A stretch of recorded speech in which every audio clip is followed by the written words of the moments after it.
घर हो, बाजार हो या दफ्तर, इन दिनों एक ही बहस चल रही है, टैक्स टैक्स टैक्स। सबके अपने अपने तहफुजात हैं, वो दुरुस्त भी हो सकते हैं, लेकिन क्या टैक्स देना गलत है? क्या टैक्स न देकर हम अपनी कौमी जिम्मेदारी से जान तो नहीं छुड़ा रहे?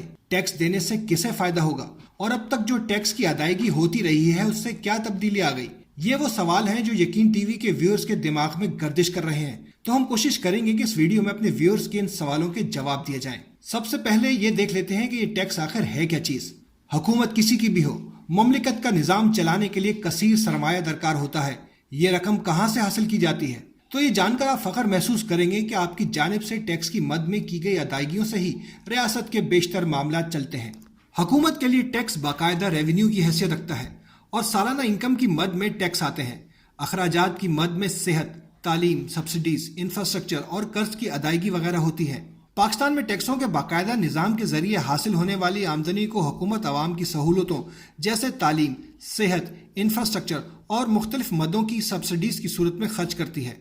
अब आप शिकवा करेंगे कि सड़कें बनती हैं, न बिजली पानी हर वक्त दस्तयाब होता है, अस्पतालों की हालत अलग खराब है, गर्ज हर शोबा ही तनज़्ज़ुली का शिकार है। तो मोहतरम ये भी जान रखिए कि आप जैसे 12 लाख फाइलर हैं जो इनकम टैक्स अदा करते हैं, और अगर 22 करोड़ की आबादी पर उसे शुमार किया जाए तो ये तादाद मजमूई आबादी का सिर्फ 1% बनती है।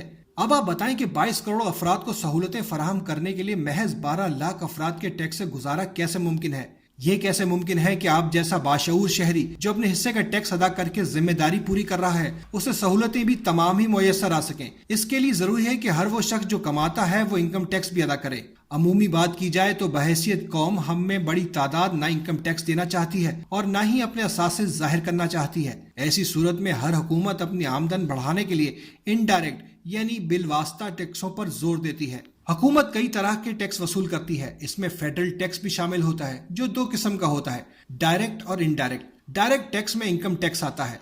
इनडायरेक्ट टैक्स में सेल्स टैक्स, कस्टम्स टैक्स और फेडरल एक्साइज ड्यूटी वगैरह शामिल होते हैं।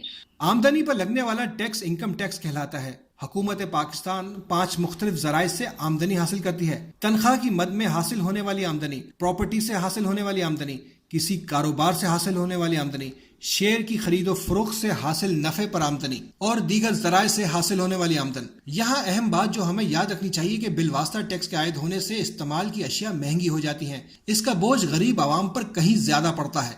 यूं बिलवास्ता टैक्स बढ़ने से गुर्बत में मजीद इजाफा होने का खदशा रहता है। इसलिए जिंदगी के हर शोबे से ताल्लुक रखने वाले फर्द को यह समझ लेना होगा कि टैक्स दिए बगैर मुल्क तरक्की नहीं कर सकता। ब्लैक इकोनॉमी, बेनामी जायदाद और कारोबार, जाली बैंक अकाउंट्स, हवाला और हुंडी का सिलसिला पाकिस्तान को मजीद नुकसान पहुंचाएगा। हम टैक्स नहीं देंगे तो हमारा कोई मुस्तकबिल नहीं और पाकिस्तान के दिवालिया होने का खतरा भी लाहक हो सकता है। अपनी आमदनी को टैक्स कमिश्नर से छुपाने के बजाय खुद अपने टैक्स अदा करें, क्योंकि टैक्स की अदायगी कौमी फरीजे के साथ साथ हमारा शरई फरीजा भी है। दूसरी जानिब अवाम के साथ साथ हुकूमत की भी बड़ी जिम्मेदारी बनती है कि वो टैक्स निजाम में बेहतरी लाने के लिए फौरी इक़दाम करे। FBR में इस्लाहात का अमल तेज किया जाए, ऐसा निजाम वज़ा किया जाए कि टैक्स देने वालों को महकमा इनकम टैक्स के अहलकार और हुकाम हरासा और ब्लैकमेल न करें। आपसे गुजारिश है कि ये वीडियो पसंद आए तो इसे लाइक करें। नए व्यूअर्स यकीन टीवी को जरूर सब्सक्राइब करें, बेल आइकन पर क्लिक करना ना भूलें।